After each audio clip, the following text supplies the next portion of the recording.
Students, स्वागत है आप सभी का पुनः हमारे क्लास में। आज हम लोग देखेंगे प्लेट विवर्तनिकी सिद्धांत। प्लेट विवर्तनिकी सिद्धांत को हैरी हेस महोदय ने दिया था।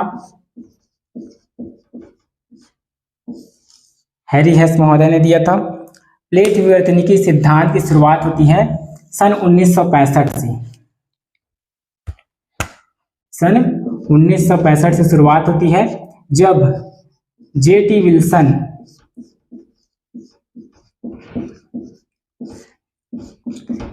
विल्सन महोदय द्वारा प्लेट शब्द का सर्वप्रथम प्रयोग किया जाता है। कब? सन 1965 में। बार बार एग्जामों में पूछा जाता है प्लेट शब्द किसने दिया और कब दिया। तो किसने दिया? J.T. विल्सन ने सन 1965 में दिया। आगे अब हम लोग देखेंगे प्लेट है क्या। प्लेट किसको बोला जाता है? प्लेट। तो भूगोल में देखा जाए तो प्लेट कठोर जो चट्टान होता है या किसी चट्टान का दृढ़ भाग। कैसा भाग? दृढ़ भाग या कठोर भाग। किसी चट्टान का दृढ़ भाग या कठोर भाग को हम क्या कहते हैं? प्लेट कहते हैं। और विवर्तनिकी क्या है? एक ग्रीक भाषा का शब्द है जिसका अर्थ होता है निर्मित करना। क्या करना? निर्मित करना। इस तरह बना है प्लेट विवर्तनिकी सिद्धांत। तो प्लेट विवर्तनिकी सिद्धांत में बताया क्या गया है? प्लेट विवर्तनिकी सिद्धांत में हमें बताया गया है कि कोई भी प्लेट कैसे निर्मित होती है, कैसे नष्ट होती है, उसकी क्या क्या क्रियाविधि है। इन सभी बातों के बारे में हमको क्या मिलती है? जानकारी मिलती है। किस सिद्धांत के माध्यम से? प्लेट विवर्तनिकी सिद्धांत के माध्यम से। प्लेट विवर्तनिकी सिद्धांत जो है, इस सिद्धांत में हम देखते हैं कि बहुत सारे जो है भूगोलवेत्ताओं ने अपना योगदान दिया हुआ है। उनमें प्रमुख नाम आता है हैरी हेस महोदय का, टूजो विल्सन और मॉर्गन। ये तीन नाम फेमस नाम हैं जिनको जाना जाता है किसके लिए? प्लेट विवर्तनिकी सिद्धांत के लिए। आगे हम लोग देखेंगे कि प्लेट विवर्तनिकी सिद्धांत में आखिर हमें किस बारे में जानकारी मिलती है, किस बारे में हमको इस सिद्धांत में बताया गया है। तो प्लेट विवर्तनिकी जो सिद्धांत है हमें बताता है कि जो पृथ्वी पर या हमारे आसपास जितने भी भूकंप, ज्वालामुखी आते हैं वो किस कारण से आते हैं। इसी प्रश्न का निराकरण करने का प्रयास किया गया है। किसमें? प्लेट विवर्तनिकी सिद्धांत में। किसके द्वारा? हैरी हेस महोदय के द्वारा। हैरी हेस महोदय के द्वारा।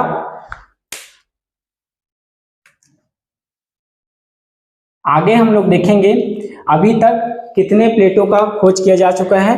तो प्लेट विवर्तनिकी सिद्धांत से अभी तक जो हमको जानकारी मिलती है उसमें 6 बड़ी प्लेटें, 6 बड़ी प्लेटें और 20 छोटी प्लेटें, 20 छोटी प्लेटें अभी तक अध्ययन किया गया है, अभी तक खोजा गया है। ये जो 6 बड़ी प्लेटें हैं वे कौन कौन सी हैं? आइए अब हम लोग देखते हैं किसमें? मैप में। इन 6 बड़ी प्लेटों का नाम आप लोग नोट करते चलिएगा और साथ में क्या करना है? मैप में आपको देखते चलना है। तो सर्वप्रथम हम लोग देखेंगे पहला जो बड़ी प्लेट है वो क्या है? American plate. अमेरिकन प्लेट में उत्तरी अमेरिका और दक्षिणी अमेरिका दोनों शामिल है। दूसरी जो बड़ी प्लेट आती है वो है प्रशांत प्लेट। फिर तीसरी जो बड़ी प्लेट आती है वो है यूरेशियन प्लेट। यूरेशियन प्लेट में यूरोप और एशिया शामिल है। फिर जो चौथी बड़ी प्लेट आती है वो है अफ्रीकन प्लेट। और पांचवी जो बड़ी प्लेट है वो है Indo Australian plate. Indo Australian में इंडिया और ऑस्ट्रेलिया शामिल है। ये है पांचवी बड़ी प्लेट। और जो छठवीं बड़ी प्लेट आती है वो है क्या? Antarctica plate. ये है आपकी 6 बड़ी प्लेट, 1 2 3 4 5 और 6। ये है आपकी 6 बड़ी प्लेटें। इसके अतिरिक्त 20 छोटी प्लेटों का भी पहचान किया गया है। हालांकि इसमें 20 जो छोटी प्लेट है वो दर्शाया नहीं गया है, लेकिन कुछ जो इम्पोर्टेंट छोटी प्लेटें हैं जिनको बार बार आपसे एग्जाम में पूछा जाता है, उन प्लेटों को हम लोग यहाँ देख लेते हैं। जैसे कि एक प्लेट है जुआन डी फूका प्लेट। जुआन डी फूका प्लेट कहाँ स्थित है? प्रशांत प्लेट, और इधर क्या है? American plate. तो दोनों के बीच में जो प्लेट स्थित है उसको बोला जाता है क्या? जुआन डी फूका प्लेट। दूसरा है क्या? नाजका प्लेट। तो नाजका प्लेट कहाँ स्थित है? इसको भी देख लेते हैं। इधर वाला जो एरिया है ये क्या है? प्रशांत प्लेट। और ये क्या है?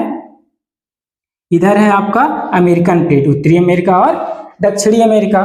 तो ये क्या है? मध्य अमेरिका। तो ये जो कोकोस प्लेट है ये कहाँ स्थित है? प्रशांत प्लेट और मध्य अमेरिकन प्लेट के बीच स्थित है। तीसरे नंबर पर आता है नाजका प्लेट। हाल ही में दिसंबर 2023 में पूछा गया सवाल है यूजीसी नेट में, नाजका प्लेट किन दो प्लेटों के बीच में स्थित है? यही सवाल आया था। तो कहाँ स्थित है? इधर है कौन सा प्लेट? अपना प्रशांत प्लेट, प्रशांत प्लेट, और इधर है क्या? American plate. तो किन दो प्लेटों के मध्य स्थित है नाजका प्लेट? प्रशांत प्लेट और दक्षिणी अमेरिकन प्लेट। इन दो प्लेटों के बीच में स्थित है क्या? नाजका प्लेट।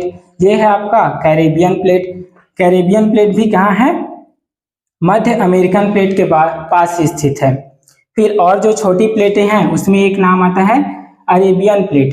अरेबियन प्लेट जो कहाँ स्थित है? अरब वाले एरिया, जो अफ्रीकन प्लेट से लगा हुआ, इधर से एक साइड से अफ्रीकन प्लेट से लगा है, दूसरे साइड से यूरेशियन प्लेट से लगा है, और तीसरे साइड से कहाँ से लगा है? इंडो ऑस्ट्रेलियन प्लेट से भी लगा हुआ है। कौन सा? Arabian plate. तीनों तरफ से ये क्या है? घिरा हुआ है। एक आता है कौन सा? Philippines plate. फिलीपाइंस प्लेट है किसके बीच में? इधर है आपका यूरेशियन या एशियन प्लेट बोल सकते हो इसी को, और इधर जो आता है ये किसका हिस्सा है? प्रशांत वाला प्लेट का हिस्सा है। तो फिलीपाइंस प्लेट कहाँ स्थित है? एशियन प्लेट और इधर से प्रशांत प्लेट के मध्य स्थित है। ठीक है, ये है आपकी छोटी प्लेटें। प्लेटों के प्रकार के बारे में हम लोग जान लेते हैं।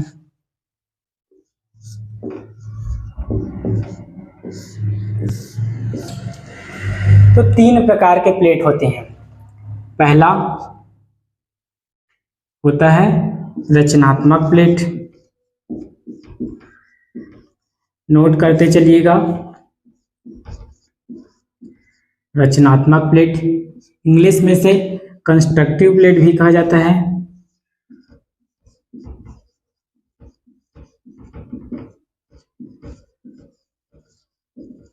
Constructive plate. दूसरा होता है विनाशात्मक plate.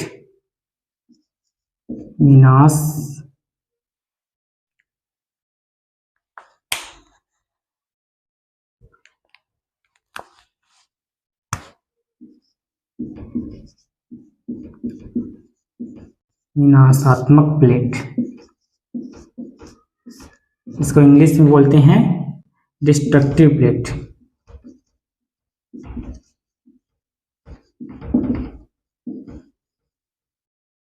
Destructive plate.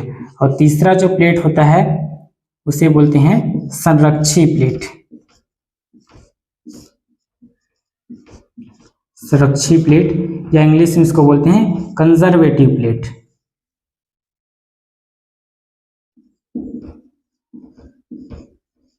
Conservative plate. ये 3 प्रकार की प्लेटें हैं। पहला है रचनात्मक प्लेट, विनाशात्मक प्लेट, संरक्षी प्लेट। आइए अब हम लोग देखते हैं ये रचनात्मक प्लेट होता क्या है।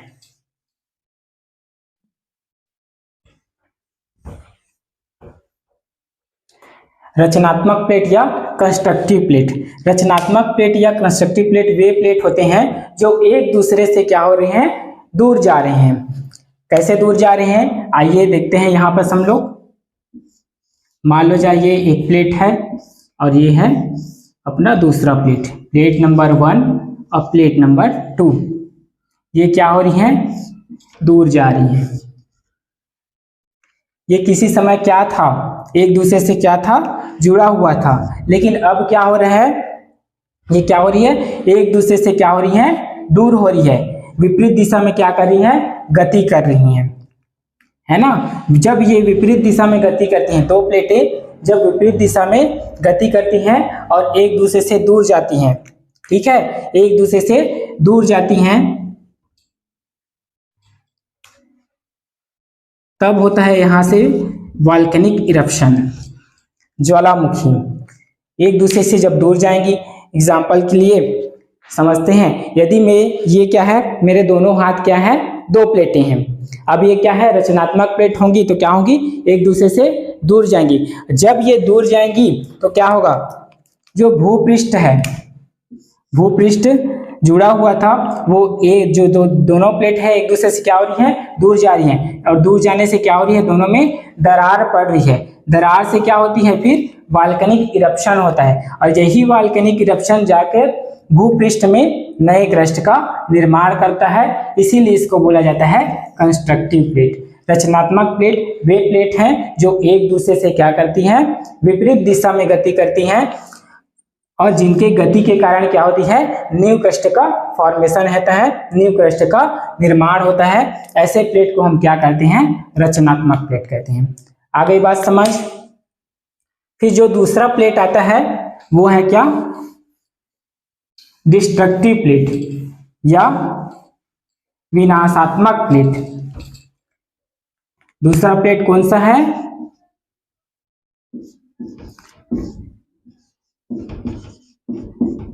विनाशात्मक प्लेट, है ना। विनाशात्मक प्लेट या इसी को बोलते हैं क्या, destructive plate. Destructive plate, destructive plate मतलब कि डिस्ट्रक्ट हो रहा है, मतलब कि इसमें क्या होगा, भूपृष्ठ का निर्माण हो रहा था, किसमें किसमें हो रहा था, रचनात्मक प्लेट में, लेकिन इस बार क्या होगा, विनाशात्मक प्लेट। नाम से ही समझ आ रहा है क्या होगा, इसमें विनाश होगा, उसमें क्या हो रहा था, रचना हो रहा था। तो आइए देखते हैं कैसे विनाश होगा। मान लो जाए ये एक प्लेट है और ये है क्या, दूसरी प्लेट है।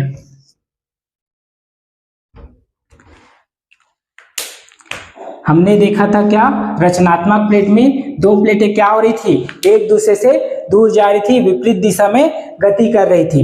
लेकिन जो विनाशात्मक प्लेट है, विनाशात्मक प्लेट में क्या करती हैं, आमने सामने, बिल्कुल आमने सामने गति करेंगी और एक दूसरे को क्या करेंगी, टक्कर मारेंगी, है ना। अब जब यही प्लेट एक दूसरे को टक्कर मारती है, तब क्या होता है, जो भारी प्लेट रहता है ना, मान लो जाए एक हल्का है और एक भारी है, जो भारी प्लेट रहता है वो क्या हो जाता है, जो हल्के प्लेट है ना, उसके नीचे क्या हो जाता है, सबडक्ट होने लगता है। जो भारी प्लेट है वो नीचे चला जाता है और जो हल्के प्लेट है वो क्या हो जाता है, भारी प्लेट के ऊपर चढ़ जाता है ना। जब ये जो भारी प्लेट है वो हल्के प्लेट के नीचे जाता है ना, तो इसी घटना को हम बोलते हैं क्या, सबडक्शन। क्या बोलते हैं, सबडक्शन बोला जाता है। इस घटना को क्या बोलते हैं, सबडक्शन बोलते हैं। और जो जिस क्षेत्र में ये क्या होता है, सबडक्ट होता है, सबडक्शन होता है, उस क्षेत्र को हम लोग एक और नाम से जानते हैं, वो है वेदाती ऑफ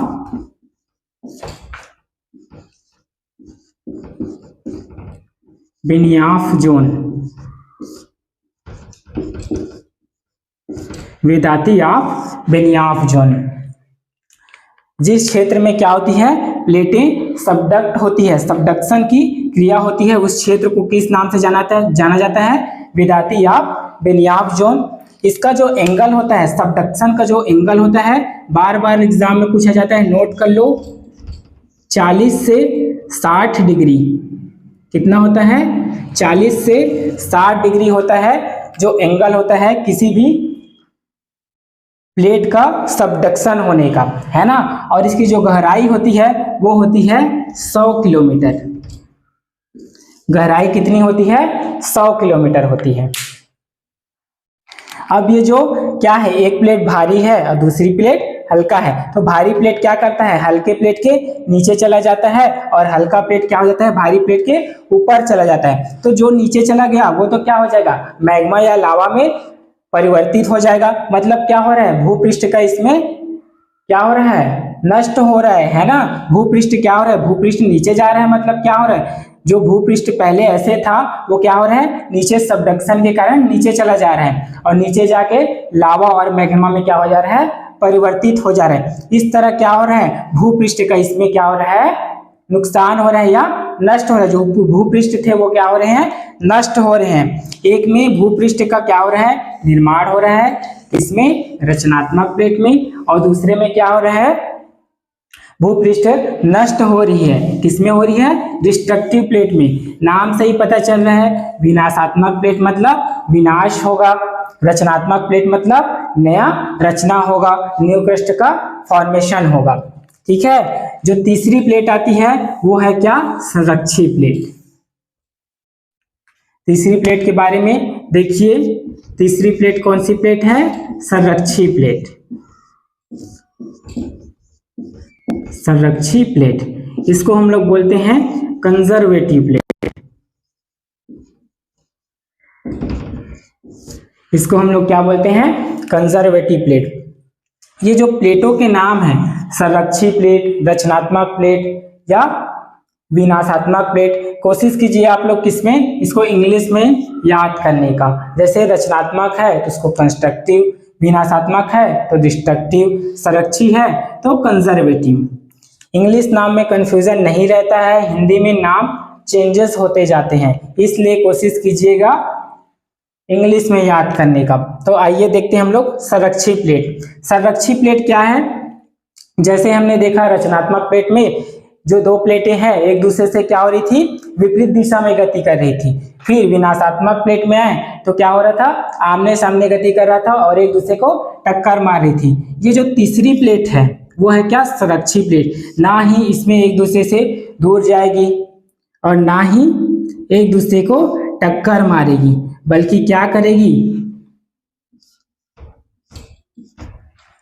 एक दूसरे को घसीटते हुए जाएगी। ये जो प्लेट है, संरक्षी प्लेट है, ना एक दूसरे से दूर जाती है ना एक दूसरे को टक्कर मारती, बल्कि एक दूसरे को क्या करेगी, साइड से क्या करेंगी, घसीटते हुए जाएंगी। ऐसी प्लेटों से क्या होता है, ना ही भूपृष्ठ का निर्माण होता है और ना ही भूपृष्ठ का विनाश होता है। इस प्रकार के प्लेट को हम क्या कहते हैं, संरक्षी प्लेट कहते हैं। इस प्लेट से हमको भ्रंश देखने को मिलता है। इस प्लेट से हमको क्या देखने को मिलता है, भ्रंश देखने को मिलता है संरक्षी प्लेट का, या इसी को हम लोग रूपांतर भ्रंश भी बोला जाता है। इससे जो बनने वाली भ्रंश है उसको हम लोग और एक नाम से जानते हैं, उसको बोलते हैं क्या, रूपांतर भ्रंश। इसका जो एग्जाम्पल है, बेस्ट एग्जाम्पल है सैन एंड्रियास भ्रंश। सैन एंड्रियास भ्रंश। सैन एंड्रियास भ्रंश जो है रूपांतर भ्रंश का भी उदाहरण है और संरक्षी प्लेट का भी एग्जाम्पल है। इस तरह आपका कंप्लीट होता है प्लेट विवर्तनिकी सिद्धांत। मिलते हैं अब नेक्स्ट वीडियो में फिर से।